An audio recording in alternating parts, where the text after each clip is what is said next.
Glad to welcome Marko Galbreath of T4 Tactics. We've been talking a little bit before we got started, but I think one of the coolest things right now, I'm getting ready to get out of law enforcement. You've been there, done that, Praise got the T-shirt. Yeah, got the T-shirt. But one of the things that I think about is I think the general public thinks we're coming. And before all the police reform, it was, we're going to be looking for the criminals and they're probably not going to make it to you. And if they do, it's going to be an isolated event. That's not that case anymore. We're not hunting criminals anymore. We're responding to calls. We are firemen with guns at this point. And I think one of the things that are really cool is now you have a solution for the general public to deal with that type of stuff. So just talk about a little bit about your history, how you got from Florida to Virginia. Okay. So I always wanted to be a cop as long as I can remember, always watching Adam 12, Chips. And my goal, I grew up born and raised in Daytona Beach, ended up working for the police department down there. But my goal was I wanted to be undercover narcotics, SWAT. I wanted to do the police motorcycle and then the major case unit. I got to do all of them. So that's really cool. Yeah. But so what was your favorite? Oh, wow. In the cooler months, I enjoyed getting paid to ride that motorcycle, ride a Harley Davidson around, because we have all the special events, Bike Week, Spring Break, the races. That's fun, but you can't beat undercover narcotics. You get to use your imagination. You get to think outside the box.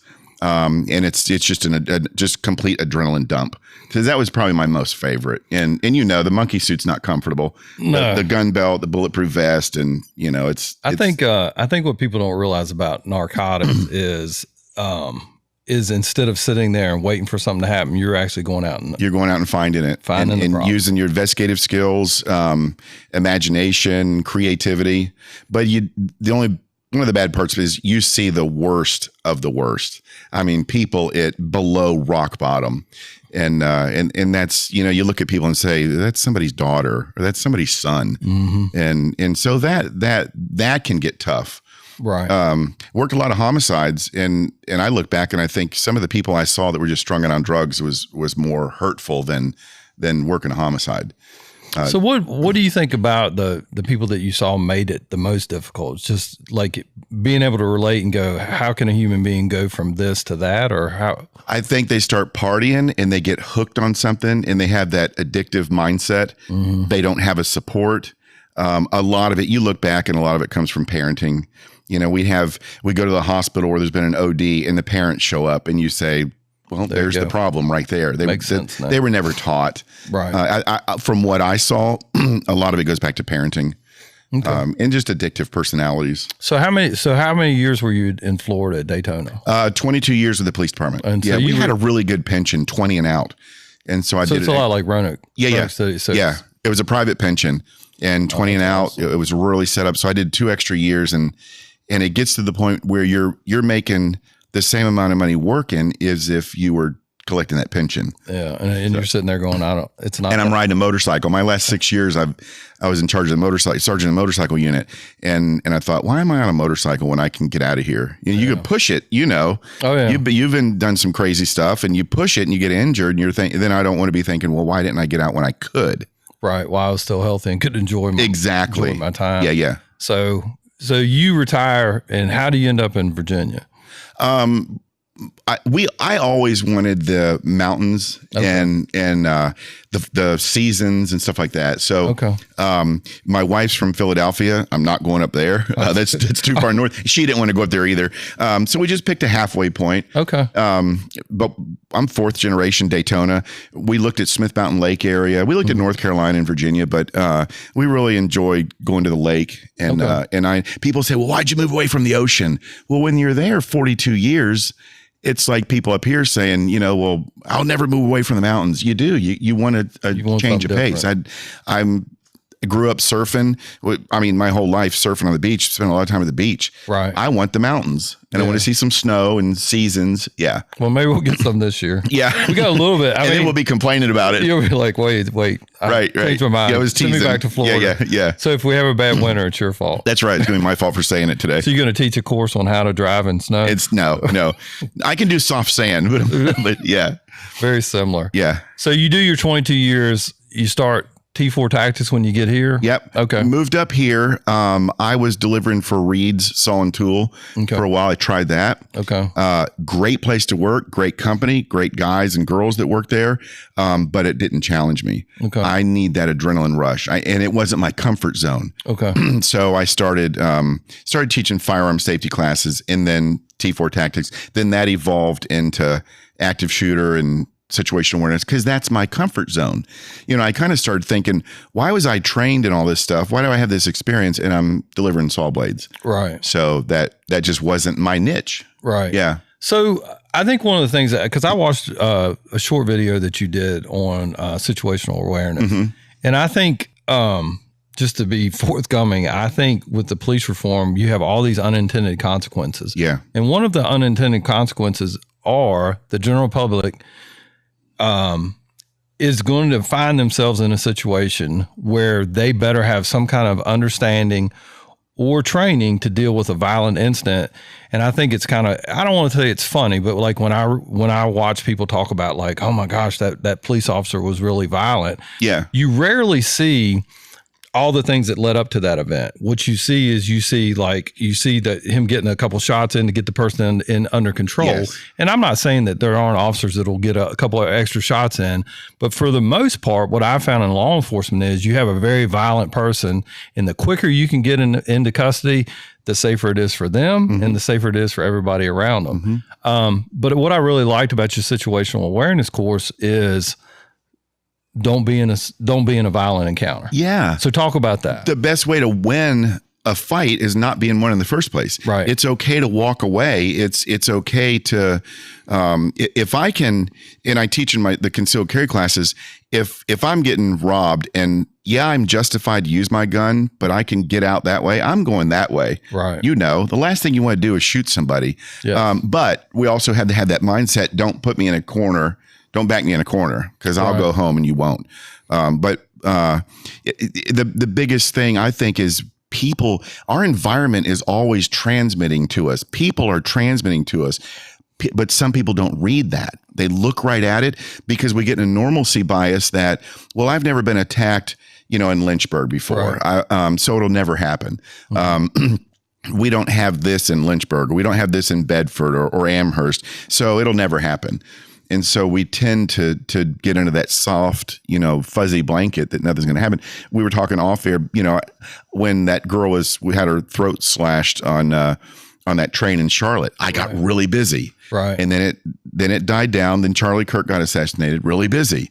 Now with the new elections and things could be changed with the Second Amendment. Really busy. Right. Why don't we stay busy? And we were talking about your bomb detection dogs and Secret Service and stuff like that prior to going on.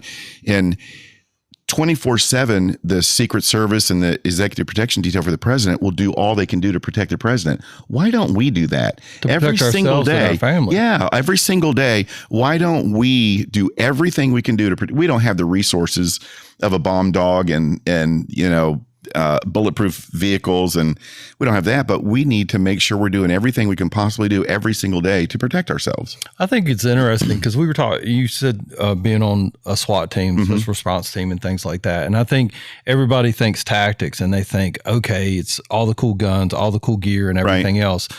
But I think all the tactical operators that I've seen, their brain works better than any of that. Yes. Any of that. The biggest, most powerful self-defense tool we have on us is the gray matter in between our two ears. Right. It's if we're taught, and everybody can learn it. I hear people say, well, I wasn't military, I wasn't police. It can be taught very easily. It is. I get pastors. We do church safety training for active shooter, and I get pastors a lot of times. I hear it all the time. They'll call and say, we don't have any big guys with guns, so we can't start a church safety team. That could be no further from the truth. It's eyes and ears. It's communication, effective communication, threat assessment, risk management. And if we focus on that, we're stronger as a team than we are as individuals. So I want to go into that a little bit more, but before we start that, I think one of the things that I think people, when they think about like assessing behavior and things like that, it seems like, well, that's really crazy. Yeah. And I think, how we told who the bad guys were when we were in Afghanistan? we picked up our hand and waved to them. We could probably pick out pretty quickly who is a problem and who is not a problem. Right. And assessing people is not based on, it's profiling, but it's not based on skin color, what they're wearing, where they come from. God gave us the hairs on the back of the neck, the hairs on our arms, and a gut feeling. And when those act up, we got to listen to it. We have everybody here has the ability to look at somebody and say, that's not right. That person's off. Right. Or they're not waving back. I mean, we've sat at stoplights and seen that person talking to themselves, all these different things. And you're like, wait a minute. Exactly. Whenever there's a serial killer that's John Wayne Gacy or Jeffrey Dahmer, you always hear the neighbors come out after he's been caught. I knew something was up with him. I always had that feeling. Right. We get that feeling. But people don't go with it because we don't want to be called, we're homophobic or we're judging this people or that people, so we tend not to say anything. Because we're like, it's the sheep mentality. Yeah. Well, nobody's getting attacked. That's right. If I have to come up with a plan, that means there's a problem, and I want to pretend like it's not a problem. Right. So let's talk a little bit on the church safety plans, because I feel like I think one of the things I thought was really cool about one of the things that you were talking about on your videos is that this is a place where we welcome people. It's not like a business we can go, hey, we don't want you or we don't want this. Right. Talk about how you prepare these churches for this. We train the whole church for 3 hours. And in any of my trainings, I don't charge per head other than the gun classes, but active shooter. I want the church to pack that congregation, pack that sanctuary with people. The more people we get trained, the better we are. But we talk specifically to the safety team, and we let them know, you're not SEAL Team 6. This isn't Afghanistan. Right. You're welcoming. The mission of the church is to bring people to Christ, or whatever denomination that is. Right. But that's the mission. So we don't want to be intimidating. We don't want to scare people. We want to be welcoming, but we also want a potential bad guy or girl to look at that person and say, they're the nicest usher here, but I wouldn't want to cross them. Right. That command presence. Right. That person is very, very nice, but I wouldn't want to come in here and do something I shouldn't be doing. So it's a mission of the church. It's an oath to God that you're going to protect the church. And we have to do it very diplomatically. So what I've learned, and I'm wondering if this is part of what y'all do, is a lot of active shooter events that turn out not to be, and a lot of things that are prevented, is just contact. Yeah. The person making contact in a place where the person is uncomfortable. Right. Do the loop. Yeah, I interrupted what their thought process was. And because I interrupted it, they're like, well, wait a minute. I don't know. Because I think people think, for me, most people don't have a propensity for violence. Right. So they're revving themselves up to go do it. You look at all these active shooters that are going, they've revved themselves up either with some type of narcotic. Right. Or just in their brain of like, this is the problem, this is the problem. And they move so fast. And if you slow them down and have a conversation with them, it might get them to turn around. Yeah. And just be diplomatic and talk to them. We tell churches that they need to have a place set aside with snacks and coffee, that if they get somebody in there that's ruffling feathers, let's have a place to get them aside while we're waiting for law enforcement to show up, or we're figuring out how we're going to handle this person. Don't put them in with the flock in the congregation, because that's where they want to go. And I think that's an awesome thing that I think a lot of people don't think through that. Yeah. They don't think through, they think like this person's a problem. Right. But what you're doing is you're giving them a plan and an alternate plan. So like, we're not going to let you into this area. Right. But we have an area just for you. Yeah. And we're going to bring you over here and give you free donuts, bagels, and coffee or whatever. We're going to give you a pamphlet about the church. And if it turns out that, this person is just a little off, but they're not a threat, the only thing you've done is given them free coffee, a donut, and a pamphlet about the church. They feel welcome. Let them go into church. But if not, we've got them isolated and law enforcement's on the way, or more church security safety team people are on the way. I think I have got to say, and I'm not just saying that because you're here, like I've never ever thought about like having a place to put them to make them feel welcome. Yeah. Because it kind of like it de-escalates it. Yeah, it does. It does. And it gives you a chance to figure out, are they a threat or are they just different? I think that's one of the cool things with your experience level and a lot of the people that have the experience that you do. I think about the old story about they had this really expensive ship and they'd spent tens of thousands of dollars to repair it. And they found this old dude that had repaired ship for years. He went down there with a ball peen hammer, hit it, and the rudder started kicking in again. And he charged them, the propeller started kicking in again. and he charged them like $15,000-$20,000. And they're like, what's your hourly rate? And he goes, all my experience to fix it as quickly as I did. And I think that's what people are paying for when they get you, is they get somebody that has the experience. And you can teach people to be like all these, you know, like you said, SEAL Team 6, like you can train somebody at that level, but it isn't applicable to what they're doing. But with what you're doing, you're actually giving these people an opportunity of like, hey, here's inside the soft environment that you have, we can give them a soft place, but a safe place for everybody else. Yeah. And I think that's cool. It's a lot about prevention, awareness. I'm really, really careful not to teach fear or paranoia. We're teaching awareness, and we're giving people the skill, education, confidence, and knowledge to look at something, recognize, got to shut that down, or I need to get away from that. Yeah. And I think that's what I think in a lot of the things is that you have the extreme, like you talked about, where you have a new governor coming in and everybody's like, oh my gosh, I need to get my concealed weapons permit and everything else. And that's all fine and good. But if they don't have any training or anything else, what we've done is I won't mention the church, but there was a church I went to, and I was like, if anybody ever pulls a gun, you know what my plan was? To get on the ground and stay there till they finish shooting at each other. Some places it's going to look like the OK Corral. Yeah. I am a firm believer the fastest way to stop an active shooter is a well-trained guy or girl with a firearm. That's just the quickest way to shut them down. Right. But when we have too many, we could be looking at friendly fire, ricochet, good guys shooting good guys because they don't know. Police coming on scene. It's too many guns is not the answer. It's just not. And so when you come up with plans like that, what is in your brain of like, hey, is it like a case by case? Like, okay, I go assess the particular locality that I have, and this is what I recommend. Yeah, I'll look at what's 2 blocks behind that building, 3 blocks. Are there any concerning areas that we need to talk about? And then I do a facility review, and that gives me the opportunity to create a specific plan for that building. You know, the demographics, who comes there, if it's a business, what type of work do they do? What kind of employees, vendors, customers do they bring in? So it's all customized to that facility. And it also brings in people. I just went to a church last night and did a facility review. We're going to do church training Saturday.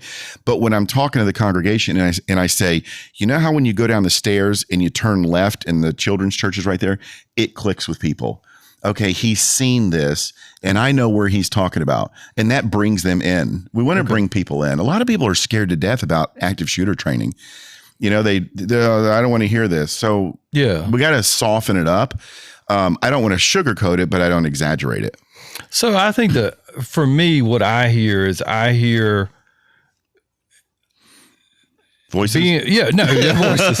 I do hear voices. I do too, all the time. But like from my standpoint, what I hear in what you're saying is being aware of where you're at, your surroundings, and having a plan. Right. And so people can do that for their home, correct? Absolutely. Yeah. So so when you talk about different areas around, what is something that would trigger? So I did an assessment for the locality I work for, and they had something that was a problem inside of that facility. Yeah.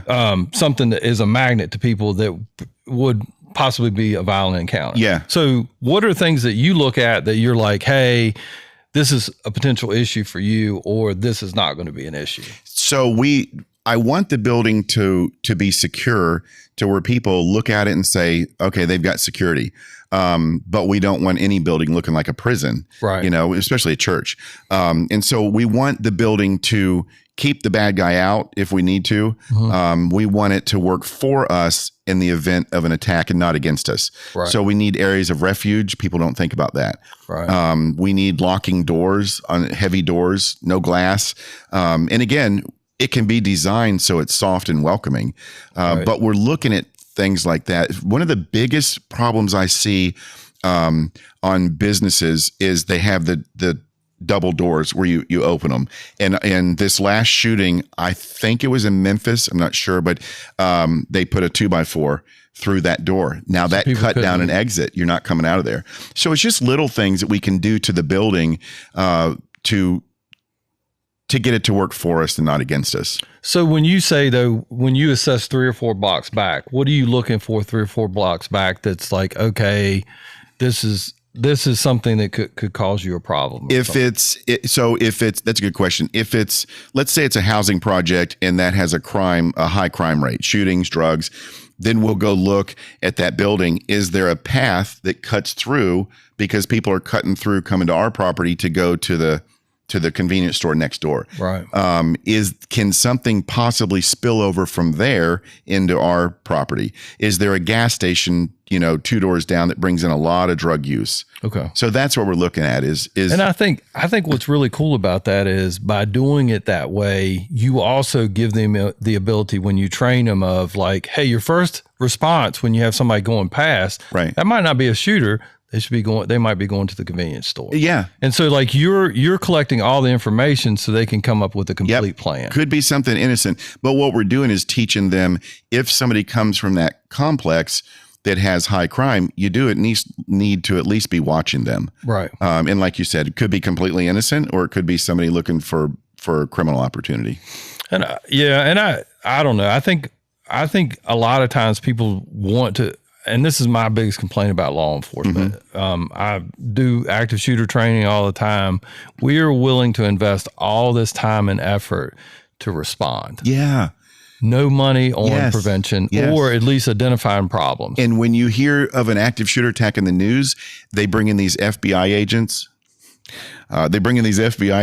And they critique what happened, but very seldom do you hear the local news or the national news saying, let's look at how this could have been prevented in the first place.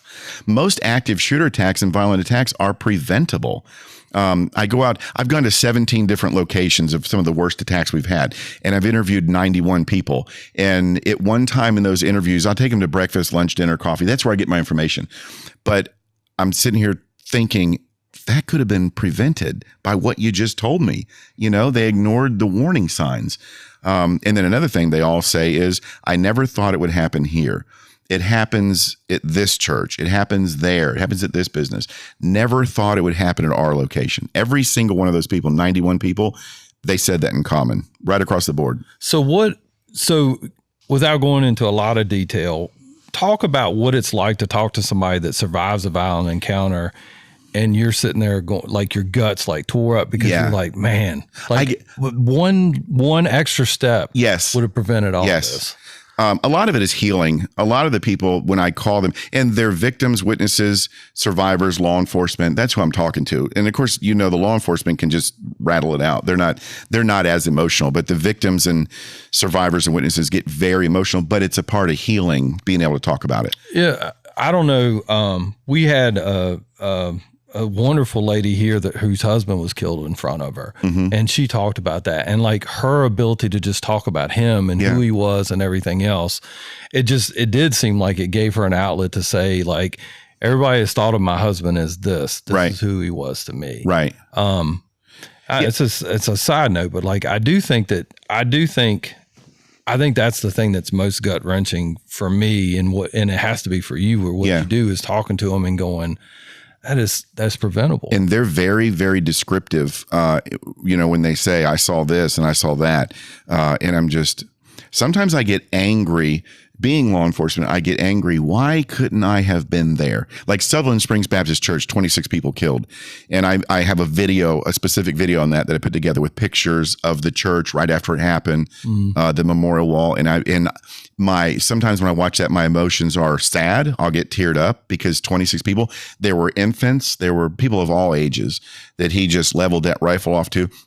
So in that case, if you were an adult, you just got shot. If you were an infant, elementary school, middle school, you got shot numerous times and you had some very vulgar words said to you. That's just demonic. He's there because he's mad at the mother-in-law. What does a baby, an infant, and a little 3-year-old have to do with the mother-in-law? And just the rage that he showed to those kids. And I'm thinking, so what I do is, the reason I go out and talk to these people is, run, hide, fight's outdated. I don't like that. I think it's an element to active shooter. But what we have to do is learn what were these locations? What were their mistakes and successes? Where did they fail to let this happen? And then during the event, where did they do to make it worse or to make it better? So that's what my training is focused on. Well, and I think the mistakes. I think from my standpoint in doing the active shooter training, I think that we are preparing to react. Mm-hmm. And that is like fight. The last thing we're telling them we're going to do is fight. Right. And so it just, for me, that has always been like one of my most difficult points. Mm-hmm. Alert training. Mm-hmm. They have gotten millions upon millions of dollars, well invested dollars from the government to react to an active shooter, and they've saved countless lives. Yeah. How many lives if they invested like just a quarter of that into things like you do to prevent them? Prevention. It's most of them are most active shooter attacks, even most personal violent attacks are preventable. Mm-hmm. You know, from being in law enforcement, you do a traffic stop, you're walking up in the car, you're watching shoulder movements, you're looking at everything. You're preventing it right there. Right. Civilians can do that. And we can do it in our church. We can do it in our schools. We can prevent this by proper training and awareness, not paranoia, proper training and awareness. So situational awareness. Mm-hmm. And this is a pet peeve of mine. So just take this journey with me. Yeah. One of my biggest problems right now with law enforcement is we are negotiating with people on the side of the road. Mm-hmm. And these officers, from doing behavior analysis and the things that you do is being aware of your situation. Just give your point of view. My point of view, I'll tell you mine so we don't walk over each other. But my point of view is when I'm sitting there having a conversation on the side of the road and I'm asking you to do something, you are sitting there assessing me and you're saying he is not going to do what he needs to do to extract me from this car. So I'm coming up with a plan to either get away or to end his life so I can get away. I'm looking for tools and opportunity to take advantage of this. That's what I see when I see these officers. You have two officers in Virginia Beach that are killed on a traffic stop. I don't know all the details of that, but what I do know is it's unless you have somebody that like, and that was an extended stop, I believe. Yeah. And so, but like you have like in New Mexico, the trooper that gets out, he has a conversation, the guy gets out, he shoots him as he's going back to his car. Mm-hmm. That's pretty quick. Yeah. And that's an ambush. Right. But how many of these things really aren't ambushes? It's just interaction. Yeah. I don't know. Like what's your when you assess stuff like that, are we crippling, are we handcuffing our officers by sitting there going, you need to negotiate with these people? I think there's de-escalation and there's mutual respect, but in law enforcement, you and I were taught, ask them, tell them, make them. Yes. And now it's ask them again, ask them, plead with them again. There's very, very, very seldom, make them, but we were told, you tell them and that's it. And I think, like you said, bad guys are assessing us just like we're assessing them. Mm-hmm. They're looking at the physical fitness of the officer. They're looking at the holster and the duty belt. And is that worn? Is it brand new? They look at all that stuff. Mm-hmm. And I think also they look at the sharpness of the officer. Did they sleep in that uniform?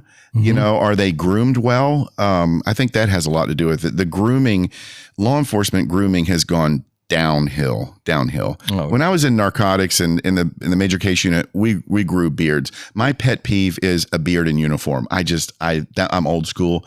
I just think when you're in uniform, it's high and tight, dialed in, sharp. People look at you and wow. But I mean, times have changed. I'm old, but I think there's a time for narcotics, SIU, something like that, OSI, beard, but. So you agree that they're assessing, and we're getting a lot of officers hurt and killed because we aren't saying, I'm going to ask you, I'm going to tell you, right, and then I'm going to make you. That's right. The command presence isn't there, and sometimes that's from grooming. I've interviewed bad guys that have done horrible things to police officers, and they've said, I sized them up. They're not physically fit. They're not. They're talking to me and they've got their gun side towards me. And these guys go to prison and they're told, watch this when you get stopped, watch this, watch that. Mm-hmm. Are they holding something in their strong hand, or their situational awareness studying us, just like we're teaching civilians to study them. Yeah. I don't. So we'll transition away from that because we could go on forever. We could. Yeah. And I think you have unintended consequences for things people do. I always thought interesting when we talk about police reform, and then you have your local population pissing and moaning because they have to come for jury duty. Right. Well, that's part of it. It used to be nobody would want to take a chance with the jury, because if I get convicted, the jury finds me guilty. Yeah. And then they sentence me. That's right. And so you had dudes that they were going in there rolling the dice and getting life sentences, and they're like, I don't want to do that. But now you can do a jury sentence, so you only have to convince one out of that group that you didn't do it. Right. Why not take the chance? Because the judge is ultimately going to sentence you, and you sentencing guidelines. And that's what frustrates me. It frustrates me when we talk about politicians and everything else. And like for me, like the ICE stuff. It's not their fault. No. That is their task. Their task and mission is to remove people who are not here legally. They're following what their boss says. If you don't says. like it, go to your politicians, vote somebody in that has a different view. Right. Obviously, based on what we had in the last presidential election, people said, build a wall, keep us safe. Enough's enough. But but for 4 years, we let certain people in, and they were allowed to flourish and run around and get all kinds of benefits. Now we're figuring out these are bad people. We need to get them out, and that people don't like it. I saw something the other day when I was scrolling through, and it had an ICE guy with his gun at low ready. Mm-hmm. And they were just like vilifying, and they were like, I cannot believe he's pointing a gun at reporters and everything else. And it's like, no, that's a protective position. Yeah. Because people have been throwing stuff at his car. Right. And in Chicago, they actually shot at him. Right. So, don't be surprised if they turn the other side and like you project this, and then they respond. Right. And I think a lot of people think it's a game. I think a lot of cops think it's a game. It's that it gets to a point where you can call timeout or something like that. But you see these people that are trying to fire up the police and rile up the police, and then it gets physical, and they're calling the cops all different names and horrible names and spitting at them and kicking them. Well, when the cop physically fights back, as they're justified to do, then it's call your supervisor. What? No, you can't turn it up. And then when the cop starts doing what he's supposed to do, you want his badge number? Yeah. Give me a break. Yeah. Wow. It's not a game. It's a consequence. Yeah, you made a poor life decision. I think one of the things that I wish was said more is I feel like every police officer shooting that I've seen on video, every single person that was shot or somebody went hands on or anything else, there was one thing all of them had in common. They had gone past the ask and they had gone past the told. Right. And so every single one of them, they weren't doing what they were asked to do. The side of the road is not a time for you to make a decision on to be tried or anything else. Right. Like that when they tell you to do it, they have to do it. Right. And so I just think that I wish that people would have more honest conversations with their population and say, there's a very violent element out there. Mm-hmm. And if we don't interdict them at a place of our choosing, they're coming to your home. Right. And when they do, we're not going to be there to help you. Right. We will get there probably after the violent event has occurred. Right. Probably involving your wife, your children, and everything else. And like, if you think it's violent when you have a trained on trained, even if it's a trained that's not physically fit, that's going to look a whole lot better than a victim who has no training. Right. I feel like they want to think that these people, they're just going to go back to the way their life. No, they are predators. They are out there looking for people. They are. It's no different than you get up every day and you're like, hey, I'm going to do this to help people. There are people in this world that go out there and go, I'm going to find the weakest person I can, and I'm going to get what I need or what I want. Yep. Even if I have to take it from. And I've studied it. And no sign on the front door that says no weapons or firearms allowed is going to stop me, because I've predatory violence. I've planned it. And when I go up to this person, that's what's going to happen. Yeah. So talk a little bit about on the, you were talking on your side of the classes that you teach as far as, behavior. Mm-hmm. So when you teach the behavior, we were talking about how, when people come in, you have to like convince them, like, I guess the people that show up are convinced like, hey, there's a problem. Yeah. So talk about some of those things. What can we put out there to tell the general public, like, it's not an ebb and flow. Right. You need to maintain at least a minimal operational efficiency of this. I get a lot of people that take that observational based behavior analysis class, and that's teaching the environments, teaching to read people. It's I don't like saying CIA based or FBI behavior analysis based, but it is. It's what they teach the CIA and FBI to look and read more into it, environment and everything like that. You did it in Afghanistan. You know, you read things, and so I think it's. A lot of people just get in that mindset. It's not going to happen to me. I'll never have anything bad happen to me. But it's just reading. All it is just like we said earlier, your environment is transmitting. We have to learn to receive that. So let's talk about a couple of the things, couple of the situations that the general public finds themselves in, and what would you recommend for them to assess? Let's go back to the example of no firearms allowed into a convenience store. Right. Before you talk about from the moment that you pull into a convenience store to the moment you pull out, what is going through your head to be efficient? So if I travel a lot for active shooter training all over the country, I'll drive when I can, so I don't have the drama of airlines. I hope I make it home. I know. I hope my luggage makes it to me. So I travel a lot in places I don't know. When I pull up there, if I see that the front of the store is trashed, the broken window theory. Right. If I see that the trash can's overflowing, there's trash out by the gas pumps, the weeds are overgrown, that's telling me that's not a good area. Right. When I see that it's clean and well kept, that's a good area. That's a place to stop. So we have to look at stuff like that. Is anybody hanging around by the front door? Are there people hanging around by the dumpster? Because that's going to be a potential for problems for me. So we'll go somewhere else. But it's just looking at that, reading the environment. And then when you get out, I tell people have a 5-yard and a 25-yard bubble around you. So before you get out that convenience store, look 5 yards around you, what's immediately close to me, and then 25 yards out, what's far away. Then when you get out of your car, keep that 5 and 25-yard bubble. I'm looking at stuff that's close to me. I'm looking at stuff that's far away. And if I see something that doesn't look right to me, because I have that 6th, 7th, 8th, 9th sense. Right. You know, if I see something that ruffles the hairs on the back of my neck, then I leave. Right. That's not right. The human brain is going to try to analyze that. Okay, that's somebody waiting for the store clerk to get off work, so it's okay. I'll go in. Well, it may not be. Right. But we tend to think that nothing bad will happen to me. Normalcy bias, and I'm going to run in this store and run back out.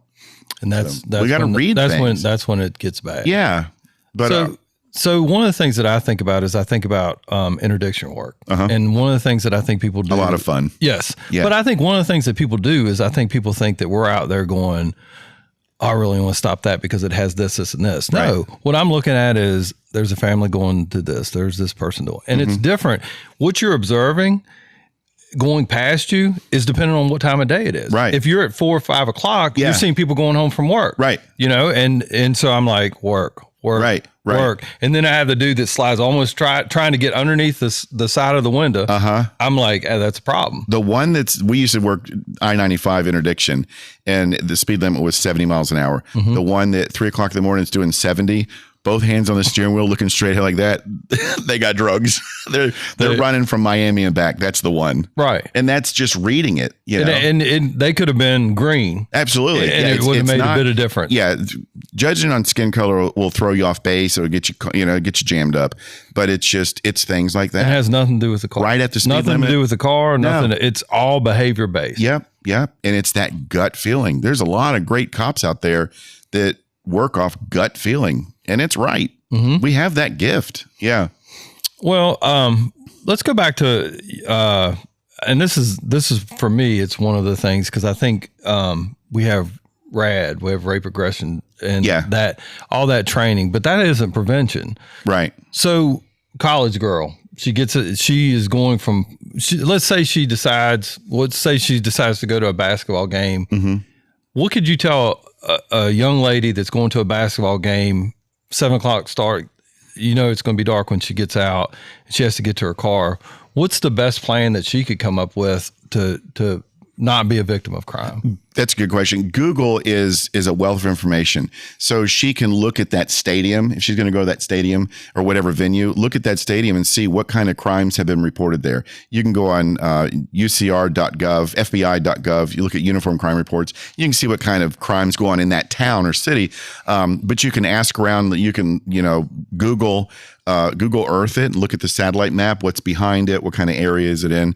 But think about where she parks. If I'm going to pull up to the stadium, I want the door, the entrance to the stadium to be on my driver's side. So then when I get out and come back, I'm not walking around to the blind side of a car. Okay. If I face this way, when I come back to get to the driver's door, I've got to walk around to a blind side that I can't see. She can park in a well-lit area. Walk with a purpose. If I walk like this through the parking lot on my phone, I'm telling the bad guy so many things. Like you said, they study us. And I'm telling the bad guy, I probably won't fight. I probably don't have any defensive tools on me. I won't see you coming up at me. I won't be able to identify you, and I'm clueless. But if that young lady puts the phone down in her hand, shoulders up, walks with a purpose, head on a swivel, walking at a decent pace, like she's got a purpose, that's not somebody I'm going to attack because she's thought about her personal safety. I can see that by looking at her. And so a lot of it has to do with, you might be the weakest person in the world, but we can put out the perception that we're the strongest person in the world. Don't mess with me. Right. And so a lot of it's that, but parking in a well-lit area, calling friends and family. Hey, I'm getting here at this time and I should be leaving at this time. Oh, that's great information. Because I think kids they just don't think. And especially young ones. You were a young cop at one time. I was a young cop at one time, and I was invincible. Oh yeah. And I did things on that police motorcycle, and I look back and was like, unbelievable, unbelievable. And things, it's, I think young ones, the young generation, I was the same way. It won't happen to me. It won't happen to me. And I'm invincible. I can take this chance. And then you get older. And I remember, and I think everybody goes through it. You're invincible until you latch onto somebody. That's right. And you looked at him and you're like, this dude's like 20, 30 pounds less weight than I am. Yeah. And those wiry dudes, man, those are dudes that could fight forever. And like you're sitting there and you're like, I cannot believe this dude's bending all these different directions. And I cannot get that second hand. And you're using all these. Yeah. My first brand new rookie, my first fight, I went to a Subway. The guy was trashing the place, and I get there and he chills out, and I go to ask for his license and he hands it to me. When I went to reach for it, he went and held it out here, and I thought, and I could see the look in his eyes. I was like, it's on. Yeah, and it was. And it was. And it was just me and him. And good Lord. You think a minute, you look at your watch, a minute's not a long time. A minute, it's a long time fighting like that. When you're tasting blood. That's right. That's right. I'm not bleeding, but I taste blood. And I was fit probably 20 years old. I started when I was 19, 20 years old. And after that, when the backup got there and we got him secured, I'm, you're like gasping for air. It's just amazing. It is. I don't think I do. And that's why I respect. We had a conversation. I had a conversation with a dude that was a wrestler. Yeah. And I was like, by far, that is the worst sport to be in. Yes. And he was like, it really wasn't that bad. And I was like, that's because you wrestled. Because I played football and they're like, hey, wrestle at this. We don't have it. And I was just like you said, like I was like, when I went down to get in that, whatever position it was where you're like, you're locked in and they, I don't know if it's a mount or what it is, but all I could think was like, I hope you don't blow the whistle anytime soon because I need to catch my breath. Yeah. I can't carry on with this. And that's what people don't realize. And that's why they need to hear what we're talking about is the reality is you're going to get really winded after about 10 seconds of a fight. It's not like on TV where you hit them and they fall down. That's right. Or you get hit 5 or 6 times with a bare fist and there's no blood on the actor and they're just coming back. That's not a fight. You look at this MMA stuff. They get hit one time in the face and there's blood. There's swelling. Right. And so I think it's just letting people know this is the reality. Is it a 2-minute fight is about 2 hours. Yeah, it's a long time. It's an eternity. And even when you pop that emergency button, you can hear them coming, but you're like, they're not getting. What are they doing? Are they sitting still with the siren? Yeah. I was in an incident once and I'm hearing them jump the median. It was a shooting and I was gun to gun with this guy and I can hear them jump the median and the sirens. I'm like, are they just sitting there? What are they doing? But we talk about that Everything slows down. The time continuum. And we talk about in the situational awareness class and active shooter training, we talk about how completely upside down you're going to get at 175, 185 beats per minute. People that have not been there, you can't describe it on what it's like. To me, the only thing I can describe it is and I thought about this, and I think anybody that's been in law enforcement, especially the high speed stuff like you did, is it's like an old movie reel. Yeah. It's like, it's choppy. Like, it's like, I got a clear picture. Yeah. It's not clear. That's and then it's clear again. And then like when you go through, like when I worked narcotics, I felt like they had turned that thing up to about 100, and I had all those scenes flashing through my head, and I was like, I can't slow this down. And you look back, and you're like, did I do that? Did that happen? It's like when Alec Baldwin shot and killed that woman. I honestly don't think he remembers pulling the trigger. I don't think obviously he did, but when people say, well, he's lying, he pulled the trigger. He did pull the trigger, I think, but I don't think he remembers it. It's, it's in that moment, it's just, So, I mean, even you think, I feel like they train us well on all those different things. And I think even with training, you sit there and you're like, I remember after, I don't really know how we got from here to here.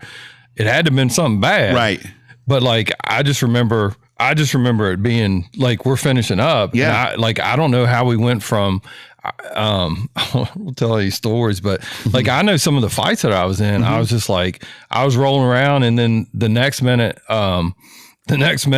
I'd gotten them into a better position and I'd won. Right. But I had no idea how I got there. Yeah. I just knew that they had done something really stupid because like I'm picking up gear that I remember a guy one time that I had him, and then he was gone. And I looked down and my handcuffs were there, and I was like, I have no idea. It's like you did. Yeah. And they're fighting in jeans and a t-shirt or shorts and a t-shirt. We're fighting in all that gear, and that's restricting. Yeah.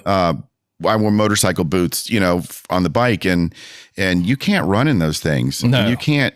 They restrict you, so you got to train for that. But you look at some of the incidents, fights we've been in, and you look at the radio call log from when you called for help to where you called, they're in custody, and you think 15 seconds. There's no way. That was like a 20-minute fight. No, that guy. So that one I was telling you about that Houdini'd me. The only thing that made me feel good, and it came out in circuit court, because I fought that dude. My hands were like tore up. Yeah. And all I could remember was like, I was like, I can't believe you got away. Right. I got my feeling of satisfaction.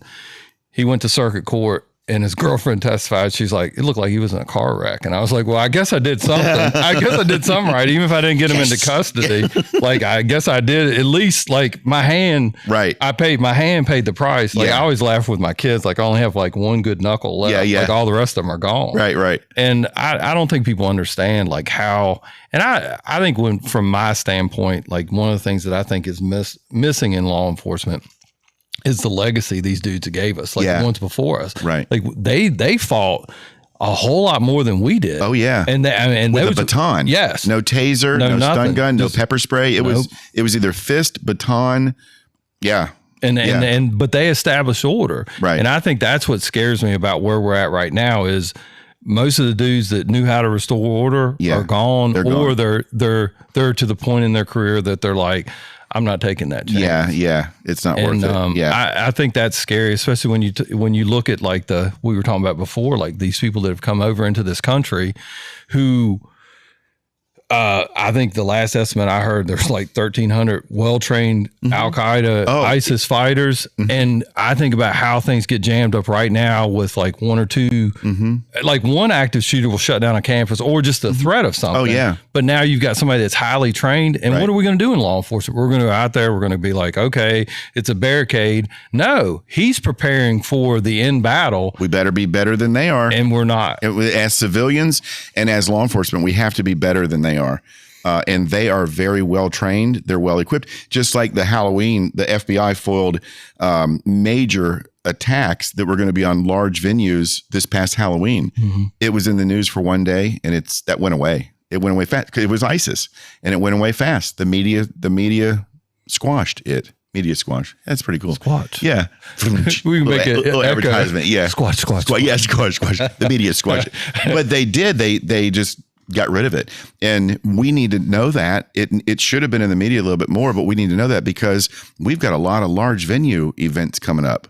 Thanksgiving, fall festivals, Christmas, and the general public doesn't need to be scared about stuff like that, but they need to know, aware, this was being planned. And like you said, 13,000, well-trained Al-Qaeda in this country. ISIS is going to pick up where they left off Halloween Day. They're going to pick up. Yeah. And we have to be aware of that. Situational awareness, see something, say something, pass on information. So go back. I think one of the things that I think is the coolest of what you do is to keep your home safe. Yeah. What does a plan to keep your home safe looks like? The best thing to do, and I tell this to businesses and churches, the best thing to do is sit there and look outside of your house and say, if I was a bad guy, how would I gain entry? Okay. Or same way with a church or a business. If I was going to be an active shooter for this church or this business, how would I get in? How would I execute the plan? And that's where businesses, churches, homes will say, you know what? We always leave that back door propped open for the smokers. We got to shut that door. That's a vulnerable point. So I would look at the house, I would look at the interior, exterior, and think of a bad guy. Something as simple as when we do these home security assessments, you go up the stairs, there's a landing, then you go up second set of stairs. If you were to put a vase, a potted plant there, and you're being chased upstairs, you just grab that and throw it behind you. You've put a barrier in between them now. Mm-hmm. It's going to slow them down. Right. And then think about, where is my security area? If I'm going to have to defend inside my house, where's the best place to do it? Position of dominance. Position of dominance. Yep. I don't, when we first moved up here, we got an alarm system. It went off quite a bit, just a couple false alarms. And I would tell my wife, don't turn on lights, because we're at a home court advantage. I know my house like the back of my hand. And when I turn on lights, I'm letting them see, oh, there's a hallway right there, or there he is. Mm-hmm. So it's just having a plan. But I believe that you have to have a firearm in the house. Mm-hmm. You know, some people don't believe that. That's okay. But I believe you have to have that readily accessible. You got to think about, if the bad guy's coming down to the master bedroom, raging down the hallway with a knife or a gun, if I shoot him and it goes to the drywall into my kid's room, I got problems. Mm-hmm. So all that needs to be thought about and planned. When you select what firearm you're going to use. Exactly. Buckshot is not the best option. No. I'm not a fan of a shotgun or a long gun for interior, because a lot of times I need to be on the phone with 911. Mm-hmm. I like a handgun for interior. That's just me. Other people are different, and that's fine, whatever works for you. But I want to be able to turn on lights. And if I have to physically fight that person, I don't want both my hands held up with a long gun or a shotgun. For me, I feel more, are you handgun for interior? What would you, it depends on who I'm fighting and what they have. So for me, I don't want to tell a story on my wife, but like I always get on her, and she was like, why do we have two of them in here? And I was like, one's for you. And she goes, well, if they make it to me, I don't know what I'm going to do. Like, they've already taken the big one out. And I was like, no, that's the wrong idea. Right. Like, so for me, I prefer a pistol, because I can maneuver around and everything else. And I don't have any long hallways. Now, if I'm going into a school, I'm definitely, and it's just different. And I think that's one of the things that I talk to people about all the time is, from a tactical standpoint, I always think it's funny when they're like, I remember I had a guy one time that came up to me and he was like, the SAS does it this way. And I was like, yeah, but they also have all the information on that building. They've been out there collecting information about that building while this barricade has continued. Right. They didn't just happenstance upon this and direct a threat. Right. They knew where the threat was, because they've already installed all their equipment and they know something about it. Like, so don't bullshit a bullshitter. Or, the fact is, like, they have more information. I always think about, like, we talk about the Israeli, pine and stuff like that. Well, that works really good until you're inside of a trailer. Right. And like, you have those paper thin walls, like where's most of my protections in my chest? If I'm walking down a hallway, I'm going to get hit in the arm. Yeah. And my arm's not going to stop that bullet. It's going to go right through, and I'm done. I'm down for the count. Yeah. And so, like, for me, it's definitely a pistol. Round it out. So this is why I would like to round it out, is talk about some of the classes that you get, that you provide. and how people would get involved in what y'all do with T4 tactics. So the class I enjoy teaching the most by far is that observational based behavior analysis class, situation awareness class, because I see people just click, especially the young ladies. A lot of ladies that are widowed will come take that class. I have a lot of guys take it, but I really enjoy that one. We just go so deep, and I've had people that leave and say, I never thought about doing that, and I've been doing this. I'm going to stop doing that and start doing this.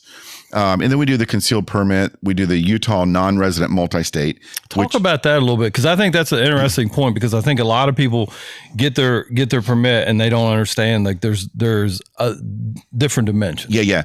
So, from being in law enforcement, when you do something, they're going to look at your training. Right. So we don't need you and I don't need concealed permits. We've got the LEOSA HR 218. So as a retired officer, I have to shoot every year and show proficiency, and then I can carry in all 50 states. So I don't need the Virginia permit or the Utah multi-state, but I have them, because if I go to court, if heaven forbid I have to use my firearm, I want to go to court and say, I don't need this, but I have this training. I've got this training. I've got this training. More. That's right. It's going to really, your attorney's going to love you when you've taken classes. I didn't do the minimum. Yeah, exactly. I didn't just do the concealed class, and I never shoot. I never practice, train. Yeah. You want to show that you're the most reasonable, responsible gun owner out there. So the multi-state class will bring you up in reciprocity. It fluctuates a lot, because Virginia fluctuates sometimes, the reciprocity, but the multi-state will give you about 11 more states. But it shows that training. With this new governor, if she attacks the Virginia concealed permit, like the Democrats did years ago, and reciprocity took a big hit, you could, I don't know what they're going to do in Richmond, but you could be able to fall back on that Utah permit and say, I've still got my reciprocity. Right. Utah requires you to have your Virginia permit in order to get that permit. So what is the difference in the training for the multi? It's really not that much different. Utah requires 4 hours, fingerprints and photographs. Okay. They do a background check, but it's the first hour and a half is just firearm safety, reviewing firearm safety, suicide prevention, locking your gun up, and then the last hour, and it takes time for fingerprints and photographs, but the last hour, 20 minutes is Utah law. So you teach those classes at your place. Yeah. Okay. Yep. And we're just over on Mill Ridge Road, which is over near Home Depot. Okay. But yeah, Utah wants you to know Utah law, since they're issuing you a Utah non-permanent or non-resident. And then we do active shooter training for all types of facilities, churches, schools, hospitals, everything. We come in and do a facility assessment, risk management, risk assessment, set up with a threat assessment team. What puzzles me is Virginia requires every school to have a threat assessment team. Why doesn't every church and business in the United States have a threat assessment team? That's where you're going to identify your threat and more than likely shut it down. If there are so many, like when I went out and talked to those 91 people, I'm thinking, if you had just had a threat assessment team and somebody had heard them say that and gone and done something, that attack would have never happened. And I think that's what's interesting about it is you're not just teaching like theory. You're teaching like this is what I have on a firsthand basis. You didn't lose it in the interpretation. Well, I heard this person say this. Right. You talked to survivors and people that were there when it happened. Yep. And we've turned interviews into realistic situations to where I can say, hey, this is what I heard on this interview straight from somebody that was there, not Wikipedia, not University of Facebook, not YouTube. This was a direct interview where they've said this, and then that's what I bring back. I don't change it around. This is what happened. So I'm gonna put you on the spot. I'll give you time to think about it. What was the failure of the security team for Charlie Kirk? Probably complacency. Didn't check the roofs. Redundant. It's just redundant. We do this all the time. He's going to get a lot of verbal stuff, but there's never been any physical, like that. And so there probably won't be. Yeah. So, but a drone, as simple as just having a drone up that day. Charlie's team, Turning Point USA, could have afforded a really nice drone, but put a drone up and collect what's going on in those rooftops. And I think that's what's always interesting on all of them. Yeah. There is a consistent theme. Yeah. When Trump got shot in Pennsylvania. Yeah. Who got blamed for all of it? It's like the local law. Exactly. Exactly. They should have done this. Yeah, politics. Yeah. Start blaming local law enforcement on that. That's not federal. That's not federal. Yeah. Yeah. And I just think for me, I think it's important if people don't hear anything else about what we talk about, which is have a plan. Mm-hmm. But don't stop with having a plan. Let your plan get, I don't want to say attacked, but like test it. Right. Test it. See if it really does work. Exactly. And I think that's what's cool about what you do. It's not just tested with the active shooter training that you have. It's tested over time based on interviews that you've done with other people. Different locations, different venues, different people, all different parts of the country. Yeah. And we've both been on protection details, and when we're talking about Charlie Kirk's team, I wouldn't fault them because I've done protection details in DC, New York, Baltimore. And I've looked back and thought, we could have done this. We probably should have. Nothing went bad, but I look back and say, we could have done this. You can always look at every incident and say, we could have done that. And I think that's one of the things that I think people don't realize, like the Tier 1, Delta, all of them, they do after action review. Yeah. And I think one of the things that we fail in law enforcement and day-to-day operations is just winning. Yep. Because something happened in your favor. Right. Is not winning. Right. Like if you don't, at the end of that, you don't sit there and have a moment where you're like, we could have done this better. Or what if this had happened? Yes. We won, but what if this in a fraction of a second had happened? Because you're absolutely correct. And I think that's a really cool point. Those dudes reacted better than the Secret Service did once he was shot. Oh, they were on. They were on it. They were trained. Yes. I was impressed. So I think the thing to think about is that sometimes it's good to have a second eye. Yeah. Second set of eyes, look at it and go, right, we could have done this. Yeah. So, and for civilians, I always ask, well, who's done threat assessment? And nobody's hand goes up. In an auditorium of 800 people, 3 hands will go up, and that's military and law enforcement. And then I tell them, everybody does threat assessment. If you have kids and you're cooking on the stove and the kid starts walking towards the stove and you tell them, get back, that's threat assessment. Right. And then people like brighten up. Oh, I have done that. I have done that. We do it every day. We do it driving, threat assessment. But people hear that word, threat assessment, risk management. Ooh, that's for the military or the police. Our church can't do that. Yeah, you can, which is a little bit of training. Right. Well, I appreciate your time. I appreciate you having me on. It was awesome. I think one of the coolest things is just the way that you look at things. I think would be very helpful to a lot of people. Yeah. You do have a class coming up. I do. We've got one at Loose Shoe Brewery, which is in Amherst. For that situational awareness, observational awareness class, it's usually $100. Loose Shoe Brewery's done some things to make it $50 per person. Okay. It's Monday night, this coming Monday night, is it the 13th? How much space do you have? How many people can you get in? I think they can get 45 people in there. Okay. And we've done this 2 other times at their Appomattox location, and this one it's sold out. Okay. I haven't talked to Darren from Loose Shoe yet to see how many have signed up, but it's definitely training worth having. It is. Yeah, it is. And it's a good time. This one's ladies only, because at the end we're going to do a town hall type meeting, and I'm going to just say, what are your concerns in the community?